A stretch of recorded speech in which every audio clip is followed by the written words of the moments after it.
Hello, welcome to my little second trimester video. It feels like a long time and also pretty recently at the same time since I filmed my first trimester video. I don't know if you watched my first trimester video, but in that one I just went through the week. So I have my computer here, I'm going to do the same.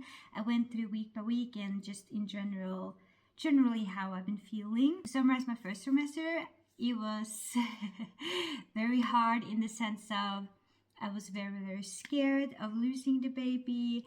I was anxious all the time. It felt like a very long trimester, the first 3 months. And I also was very exhausted and had a lot of food aberrations.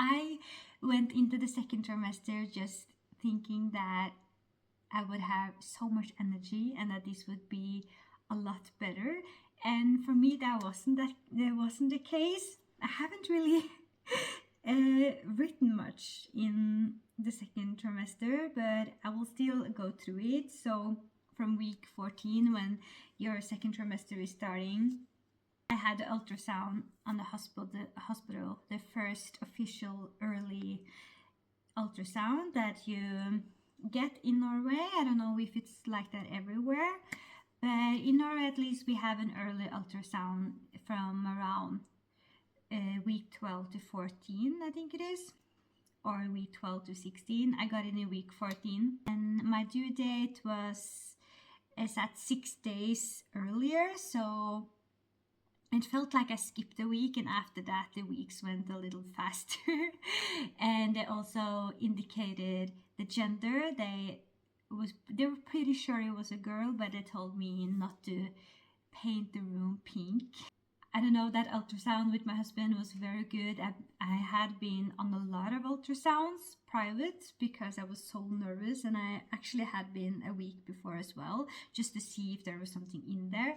But to actually hear that everything was going so well and I thought it was a girl just made me feel a little more attached, and it was a very beautiful day. I felt so reassured since they went through everything so thoroughly. What is that? What it's called?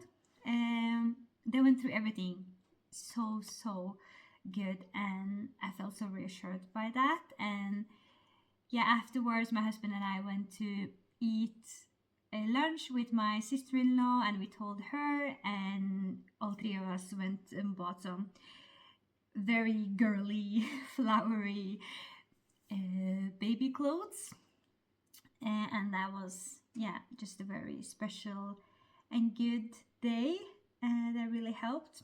So that was then. But generally my mental health and overall being in week 14 and the second trimester generally was pretty hard.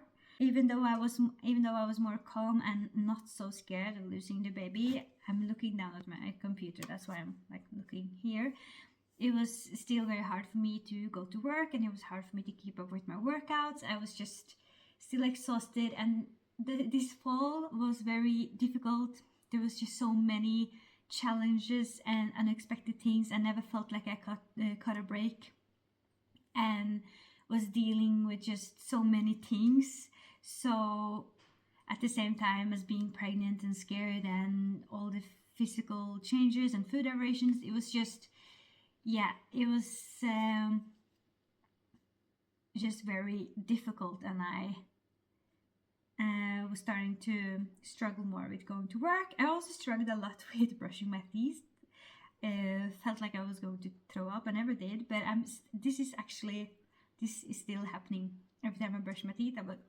So yeah, and bleeding this week from my gums. Started to buy some more things. In week 15, still the issues with the brushing the teeth. Very pain in my knees, back, and pelvic floor and hips. Mood swings. Felt very stressed, almost depressed. I've been writing. Lots of chest pain. Yeah, I was struggling with that when I was at work. After a couple of hours, I got this extreme chest pain pain, and feel like I had to just go home and sleep, and I was just sleeping till the next day. I was struggling with that. It was also hard to just sit for a long time. It was more dog walks and some strength training. Very exhausted in my head, very tired, hard to concentrate at work. And then in week 16, I had to have an absence of leave, which ended up being for a month. I got a vaccine, started to get my appetite up, started to really crave food, something that had been very a craving of mine the entire pregnancy had been pasta. I never ate pasta before getting pregnant, didn't really like to eat that.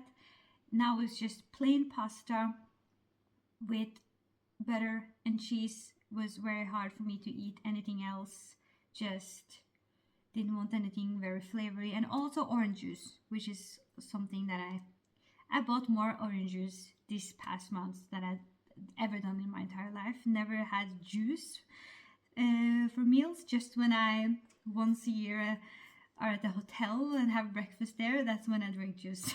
never at home. I had some weird cramps and pain, starting to feel some bubbly activity. Starting to really use my pregnancy pill that I borrowed from my sister because it was getting a little harder to sleep, and I could start to see a little bump now. This week I had to call the emergency room because I started to get very, very weird pain and shivers and things like that. I think my body was just exhausted and that I was pushing myself way too hard. Week 17, what's it called? Heartburn, throat burn, exhausted, crying a lot, still bubbly, stretching in my uterus, but a little scared this week. A very hard week emotionally and mentally. A lot of anxiety. Still hard to brush my teeth without feeling like I'm throwing up, and very itchy everywhere in my body. Week 18, heartburn, butterfly-ish feeling in my belly, very sore nipples, hard to brush my teeth. Feels like my skin started to break out and that my hair also got a little thicker. And week 19 I had the 18-week scan in week 19, and the due date was the same.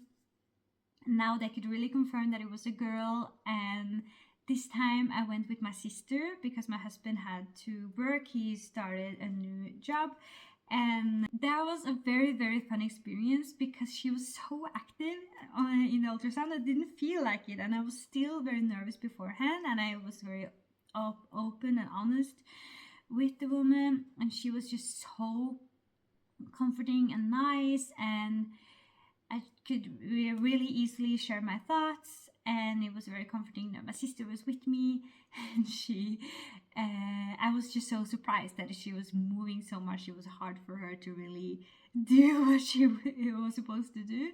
So that was very funny. I laughed a lot and felt so reassured by that because I couldn't really feel that much activity yet. But seeing her so active and a lot bigger than the last time, and she was healthy, everything was good. I was nervous because in week 18 is when it's easier to see if there's something abnormal or anything you need to pay attention with, but everything was nice. So my sister and I went shopping for some more baby clothes after that, and it was a very nice, good day. Nice day. It was a very good day and very, very, very reassuring. And I haven't really been that scared of losing after that. Been scared if it's something abnormal, something that is different from the day before. But oh my god, yes, so reassuring, and it makes me feel more lighthearted and excited every time I can see her. Apparently that was the last ultrasound because they have stopped with the one in week 33. So when I asked her when's the next one, she said oh, this is the last one. I'm like, oh, okay. And it felt a little surprising and overwhelming. So she got to squeeze me in for another one in week 33, which I'm very grateful for. It's not necessary, but I wasn't prepared for it to be the last one. So I'm like, oh, the next thing is birth. Okay. So in week 20, I started to feel more life clearly. It was a little heavy to walk and sleep, peeing a lot during the night, hard to find a good position when I'm sleeping, and my clothes starting to get a little tight. And I bought some more things, another changing table. And in week 21, I've written big emotions, lots of chocolate, tired, exhausted, my belly is growing, had to buy more pregnancy clothes, and I could feel more activity. Week 22, some more energy. I was now at home, and I've written that my husband could feel the baby kick the 4th of January, and it's more clear kicks, and my belly is harder, it's more visible, and it's also more visible on the outside when she's kicking. Peeing a lot during the night, nipple changes. Okay. Week 23, lots of kicking, waking. I wake in the middle of the night because my belly is uncomfortable. Very little sleep. Skin changes, pigment changes, red face, itching body. Eating a lot more normal now. Really want coffee. Still hard to brush my teeth. And I had a specific candy that I used to eat when I was little that I really, really wanted. Very thirsty, hard to concentrate. Everything tastes weird, but I want everything, and I really want coffee. I've written another time, so yeah. And I ordered a changing mat. I've written. I write down what I bought as well, because I have this little pregnancy journal where there's a segment that you can write down things that you bought and prepared and stuff. So I write that in my phone because I'm better at updating that. And whenever I take my book, I can just look at my notes. Week 24, hard to sleep, waking. It was the same thing as the week before, with waking up in the middle of the night and peeing, and very, very slow in the morning. Really want a coffee. And this week I was back at work, by the way, full time. Starting to buy bookshelves and some decoration for her room. Itching, heart, pounding, chest and heart, throat problems, itching, burn, especially after sugar. And I felt extremely exhausted and starting to get some stretch marks on my belly. Yeah, it was really, really hard to go from being home for a month. Christmas was very hard. I was crying and sleeping a lot. It was very emotionally difficult, and I'm not social. It was so hard with all the social things. I didn't really get to a place where I wanted to and thought I would be before getting back to work. So going back to work full time was just extremely difficult. So in week 25, I've written that I'm extremely low/depressed. I did not feel good. Pelvic floor pain or pelvic pain, not social, not energy to be social, extremely exhausted. And then 26, I really want chocolate and ice cream. Had to have another absent of leave. Really want to tidy hip and pelvic floor, pelvic pain. I've been ill, wanted spaghetti and nothing else. Do not want to be social. So that's what I've written in week 26. I had to have absent leave again. It was just, I never felt like this. It was extremely hard to be at work. I really want to be. I really want to keep up my work. I really want to see the people. it's an extremely lonely and frustrating feeling when you feel like you're not able to do what you're supposed to do and what's expected from you. So that was very, very hard for me, and it just took too much for me to try to juggle that everyday life and responsibility. It was hard for me to sleep and hard for me to wake up. I came to work just extremely exhausted, and I had timelines, you know, and I was just pushing myself too much and still being behind. So that was really affecting my mental health and physical health. So yeah, had to have absentee leave, and I'm still at home. Week 27, hip pelvic pain, want to clean, don't want that much food, don't want to be social, want chocolate. So it's mostly the same. And now I'm in week 28, which I'm going to include in the third trimester video. Before taking a little overview, summarize things, I wanted to give a little bump update. So this is my bump. It's pretty big now, I feel like. Depends on the clothes I wear. Definitely showing. So yeah, that's been my second trimester. I feel it's hard to talk about without feeling like I'm complaining too much. I just went into this with an expectation of getting so much energy back and feeling like I can do everything and I will feel good and the work will be easier, and it just haven't been the case. I've been struggling a lot mentally and physically. I know that I'm lucky in very many areas. I haven't been ill, and I don't have the most physical job, and I have a very flexible job that allows me to take care of myself, but it's still a job that I have to be at and be concentrated at and be productive and do things, and that just haven't been possible, and I've been very almost self-destructive when I haven't been able to do the things that I expect of myself or other people expect of myself. Yeah, so it was not an easy decision for me to be home again, but it's also extremely difficult to go to work and then be home and go to work and be home and have to keep doing this. I just needed to really take care of myself right now.